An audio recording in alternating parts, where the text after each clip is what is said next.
sa ilang mga rabbits. Okay, so diri sa Dreamland Zoo, ang pinakadaghan nila diri no isang ilang rabbits nila. Of course, no, kay dali ra man gud sila mudagan yang ilang area kung makita niyo tanaw ra gyud no. Dako jud kayo nya. Karon nahimo na ning napogi mas dako aning enclosure nila katong sa may tiger no kung makita niyo before sa mga previous na to nga vlog diri pod. So tanawan ninyo atong i-focus ang mga rabbits, okay? So naa sila dito. So dako man gud kay nga enclosure nila, so halapad, no? So ang uban naa sila gud dito sa balay-balay lang no dili makita. Nya nice diri no kay provided sila sa trees like Manzanitas trees no nga moy maghatag og shades nila. Okay, so tanawan niyo i-focus ato kadali na ang uban no gatubang diri.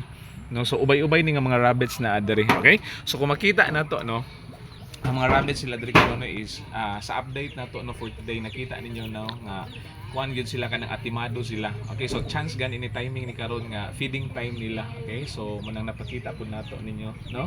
So lipay tanaw nga nakabalik diri and then maayo pud ang panahon karon and then sa maayo nga situation pod no ang ilang mga animals diri no. Of course no shout out nila diri ni ate no ni ate Annabella og si ang partner niya no nga moy nagatiman gyud diri. Okay, so kita-kita ta no sa uban pa nga mga animals. Okay, bye bye, God bless.